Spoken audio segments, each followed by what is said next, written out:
pretty. Come along. Hey gardening gals and guys, it's Steph from Tiny's Garden, and my chair's turning. BRB. I'm gardening in Zone 5B in the Chicago suburbs as an avid hobby flower grower. I am back from vacation and I am beyond pleased to report, here we go again, my seedlings and my flowers that I've planted have made it. Hallelujah! I will give you a tour of all of those later. I have something that's urgent first. I've got a fungus gnat issue in my basement. I noticed a few of them when I left, but now there are hundreds, and it's to the point where it could become a big problem. So I need to get all of those seedling trays that are downstairs moved upstairs into my greenhouse and start hardening them off, because my last frost date of May 3rd or May 2nd this year, May 2nd, is coming up in just about a week. So the timing's actually perfect. I can move them to the greenhouse, turn on the heater at night because we're still getting to freezing at night, and then start hardening them off during the day until I can completely plant them out into the raised beds. So that's how I'm going to attack it. I know there's other ways to attack it too if they're going to stay inside, but my thought process is if I take them outside and it gets super cold tonight, it might kill some of them off. We'll see, without killing my plants. That's the trick. Either way, I'd rather have them out of the house than in the house because I'm starting to notice a couple upstairs, and that is no bueno. So let's go down so I can show you what I'm dealing with right now. Here we are in the basement where I have my grow light set up, and as I show you some things, you'll notice some things are looking better than others, but I want to try and get you to see how many I'm dealing with. So we'll look over in this section for little fungus gnats, and I'm going to shake a bunch of these trays and they come out. Look at all of those. Look at all of those.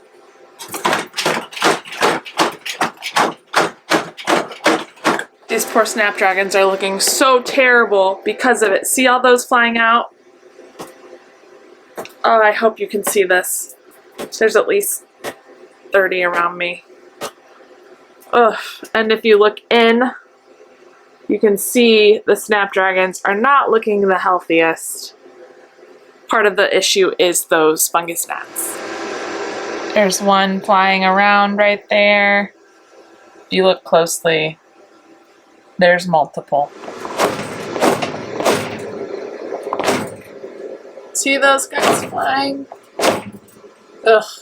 I did set sticky traps out and I did start a fan, but I think that fan was mostly off while I was gone from vacation, so they only help so much. Here is a tray that I planted the new seedling mixture, soil mixture in. And you can see I'm getting mixed results here, but the same problem persists. There's bugs flying everywhere around here. And there's no doubt some eggs have probably hatched already. So I have 11 trays that I need to move outside, and I might be a little risky and turn the heater on out in the greenhouse and keep it fairly warm tonight and not bring them back in, because 11 is a lot to go in and out. It takes some time, so I'm probably going to do it that way and roll the dice a little bit, because some of these aren't the healthiest, but the ones that are looking pretty good will probably be fine, so it won't be a big loss if I do lose any.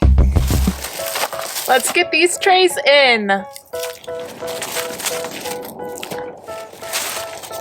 have a man down. I have to go get him. Man down.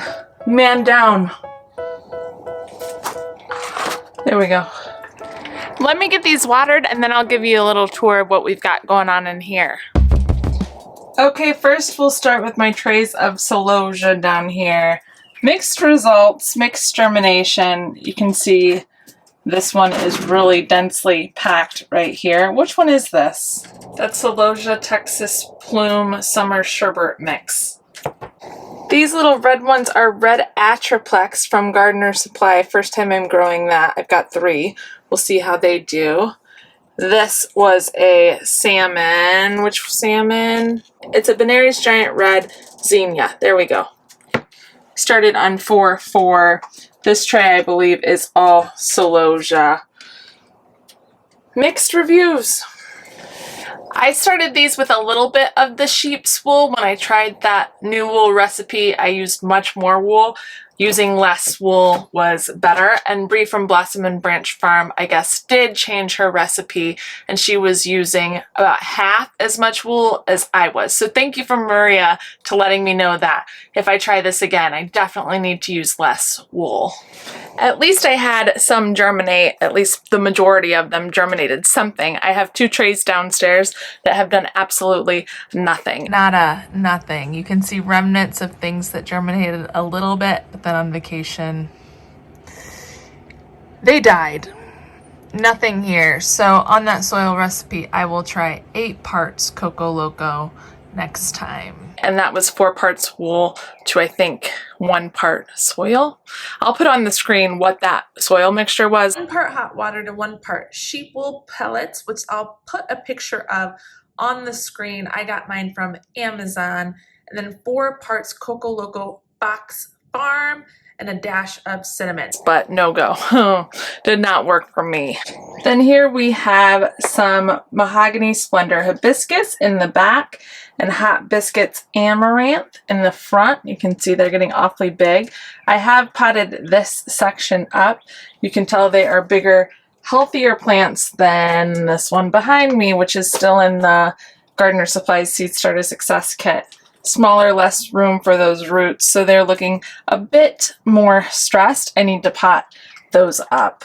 A quick side note on these, they were getting very big, and if I let them go without pinching them, their stalk is absolutely huge. So you can see where I came in and pinched a few of these.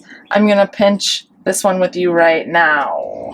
So here is this one here. If we set it up, you can see it's quite long. I'm gonna go about 3 sets of leaves up. So 1, 2, 3, and then I'll come in and pinch it. See if I can do this one-handed. Right there, voila. Good to go. Just like that.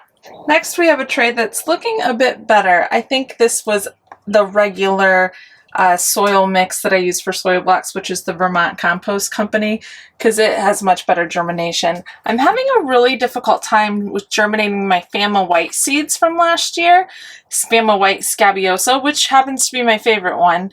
So I think I need to buy a fresh seed packet of those every year. And then we've got some Rudbeckia that's a little more sparse. This is my Cherry Brandy. No, this is the Cherry Dianthus, Sweet Black Cherry Dianthus. These right here, which is a biennial, little sparse. And then Honeywort here and here is looking good. Black Knight Scabiosa looks great. This is the Linaria that's a new one for me. In the front is Gomphrena. Talinum right through here is new for me. So I'm looking forward to seeing how those do. Next, this one right here, I am so happy with. It is the Hummingbird Nymph Salvia. Is that right? Yep, Hummingbird Coral Nymph Salvia. This seed was about 2 or 3 years old. And look at all that germination. So great. It's a wonder why some things just explode and some things don't do well at all, like the lady's mantle. Not a one. Oh well. Similarly over here, I've got 2. This was also with a little bit of the wool, I believe. I have 3 California poppies that came up that were planted on 329, and my California poppy Thai Silk Champagne, nothing. Bummer! This is some leftover Rembrandt and Day and Night Snapdragons that I just broadcast sowed. Those did okay. While we're on this topic of Snapdragons, let's take a look at this. These are much worse. Yeah, I'm worried. I need to pot all of these up to give them a better chance. I had some that looked really poor after I came back from vacation last year. I potted them up and they did a lot better. Here's more Fama White. Again, only 4 germinated there. Black Knight, much higher germination. But, like, this is my favorite. Costa Apricot, and it's done terrible germinating for me. Also seed from last year, so maybe all my favorites, I just need to get fresh seed. But this tray is problematic. I've got some potting up to do, or at least get them out as early as I can next week. Back here is the pumpkin on a stick that I'm trying out. That has done well for me. And then look at my love in a puff. I think I've got 8 here. It's looking good. Some are really tall, some are just germinating, but I'm so happy with that. So I'm gonna find something to vine or trellis those on. And the last one, this one here, this was also another wool one that I have sheep's wool in. I pleasantly came back from vacation and there were many more things germinated in here than when I left. I thought this was also going to be a throwaway tray, so I will take it. And I've got 2 cup and saucer vine. This one is farther along. This one is just coming up. If you can see that there. Lupine, a couple lupin right there. Lupin, lupine, whatever you prefer. Some apricot peach straw flower and king size raspberry straw flower. Decent on those. The apricot mixed straw flower was much less so. Nothing on corn cockle or Clarkia, elegant salmon Clarkia. Bummer. Nigella, Deaf Blue, I got about 4. And then Apple of Peru. My goodness sakes. Look at that. And these guys grow pretty big too. I'll put how big because it's kind of astonishing. But it resembles the tomatillo plant and then has beautiful bluish purple flowers. So those didn't have a problem. My goodness. Now one more spot I want to show you the rest of my seedlings that are inside summer annuals. These are my pride and joy in my upstairs grow light. No fungus gnat issues upstairs, thankfully. But these trays here, and I'll show you the one down there, were planted in Coco Loco and are doing so amazing. That's Fox Farms Coco Loco mix with coconut coir in it. And then remember my Snapdragon experience or experiment?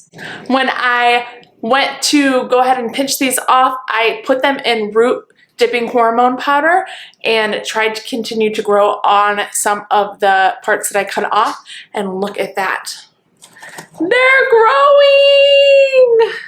So happy about that. Some of them are healthier than others, but I did this on 4/1 is when I propagated my Snapdragons. Today is the 26th. Looking pretty good, my friends. Let's check out these 2 trays over here. We've got a bunch of different varieties up here, most of which is zinnias, but look at these. Oh, they look so healthy. I'm so happy. In the center is where some of those straw flowers are. Not a lot of germination there, but a few, so I'll take it. And then back to zinnias, fabulous. And down here, what do we have down here? I don't know what these are. Giant dahlia flowered scarlet. I guess so, they're just behind the rest of them, but they're coming up. Do you see that guy there? That's a fungus gnat.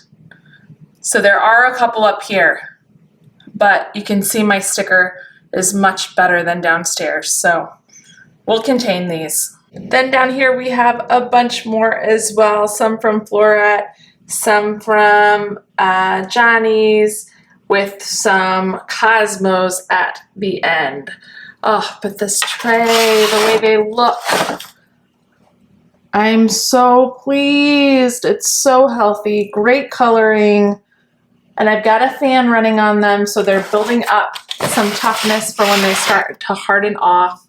Oh, I'm just so happy about that. This was the part that I was really excited about when I got home and saw how well these are doing. They were much tinier when I left, and there's no signs of rust on them or any stress on them. Last year I had a difficult time getting my zinnias to take off and then stay healthy.